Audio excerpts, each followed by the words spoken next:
সম্মানিত দর্শক, আজকে যে আমলের কথা আপনাদেরকে বলতেছি, আমলটা খুবই গুরুত্বপূর্ণ। আপনারা এই আমলটা একবার করে দেখতে পারেন। এই আমলটা করলে ইনশাল্লাহ আপনার সমস্ত প্রকার সমস্যার সমাধান হয়ে যাবে এবং আপনার যত প্রকার রোগ আছে ইনশাল্লাহ সমস্ত প্রকার রোগ ভালো হয়ে যাবে এবং আপনার যত প্রকার চিন্তা আছে, দুশ্চিন্তা আছে, আপনার যত প্রকার পেরেশানি আছে ইনশাল্লাহ সমস্ত প্রকার পেরেশানি দূর হয়ে যাবে। তো আজকে আমি আপনাদেরকে এই বিষয়ে বিস্তারিতভাবে আলোচনা করব এবং আপনাদেরকে সহজভাবে বুঝিয়ে দেওয়ার চেষ্টা করব ইনশাল্লাহ।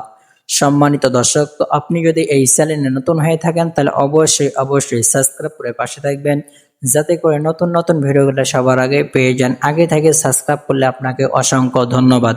সম্মানিত ভাই ও বোনেরা, তো আপনারা আমলটা কখন করবেন, কিভাবে করবেন এবং করলে কি লাভ, এই বিষয়ে বিস্তারিতভাবে আলোচনা করব এবং আপনাদেরকে সহজভাবে বুঝিয়ে দেওয়ার চেষ্টা করব ইনশাল্লাহ। তো আপনাকে আমলটা বুঝে শুনে আমলটা করতে হবে। আপনি যদি না বুঝে আমল করেন তাহলে কিন্তু ফলাফল পাবেন না। অর্থাৎ আপনাকে বুঝে আমলটা করতে হবে। সব থেকে বড় কথা হলো আপনার নিয়তটা ঠিক করে নেবেন, নিয়ত সহি করে নেবেন। আল্লাহ রাসূল বলেন, ইন্নামাল আমালু বিন্নিয়াত, সমস্ত কাজ তোমার নিয়তের উপর নির্ভর করে। তো আপনি যখন যে কাজ করবেন তখন সে কাজের জন্য নিয়তটা করে আমলটা করবেন। তো আপনাকে আমলটা করার জন্য তেমন কিছুই করতে হবে না, পবিত্র হয়ে এবং নিয়তটা সহি করে আমলটা করতে হবে। তো আপনার আমলটা কখন করবেন, কোন সময় করবেন? এই আমলটা আপনারা মাগরিবের নামাজ শেষ করে নিরিবিলি এক জায়গায় বসে এই আমলটা করবেন। তো আপনাকে আমলটা শুরু করার আগে অবশ্যই 3 বার ইস্তেগফার পড়তে হবে। আস্তাগফিরুল্লাহ, আস্তাগফিরুল্লাহ, আস্তাগফিরুল্লাহ।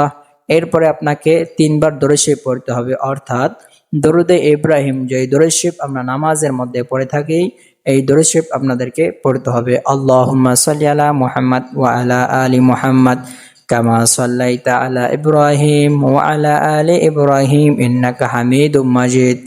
আল্লাহুম্মা বারিক আলা মুহাম্মাদ ওয়া আলা আলি মুহাম্মাদ কামা বারাকতা আলা ইব্রাহিম ওয়া আলা আলি ইব্রাহিম ইন্নাকা হামিদুম মাজিদ।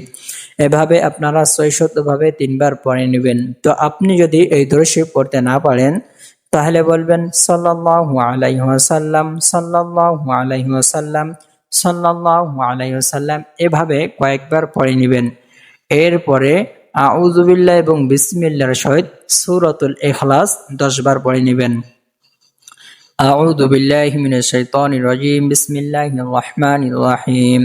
কুল হুয়াল্লাহু আহাদ, আল্লাহুস সামাদ, লাম ইয়ালিদ ওয়া লাম ইউলাদ ওয়া লাম ইয়াকুল লাহু কুফুয়ান আহাদ। এভাবে ৬০০ ভাবে 10 বার সূরাতুল ইখলাস পড়ে নেবেন। তো আমি আপনাকে যেভাবে আমলটা করতে বললাম, আপনি যদি ঠিক এভাবে আমলটা করেন, এই আমলটা করলে কি হবে, আপনার মনের আশা পূরণ হয়ে যাবে এবং আপনার মনে যত প্রকার আশা আছে ইনশাল্লাহ সমস্ত প্রকার আশা পূরণ হয়ে যাবে। এবং যদি আপনার কোনো অসম্পূর্ণ কাজ থেকে থাকে সে অসম্পূর্ণ কাজ সম্পূর্ণ হয়ে যাবে। তো আপনি যদি আমলটা করতে চান তাহলে অবশ্যই আমাকে কমেন্ট করে জানাবেন। আমি আপনার জন্য বিশেষভাবে দোয়া করব, আল্লাহ রাব্বুল আলামিন যেন আপনার মনের সমস্ত প্রকার আশা পূরণ করে দেয়। তো আজকের ভিডিও এ পর্যন্ত। আপনারা সকলে ভালো থাকবেন, সুস্থ থাকবেন। দেখা হবে অন্য কোনো ভিডিওতে। আল্লাহ হাফেজ।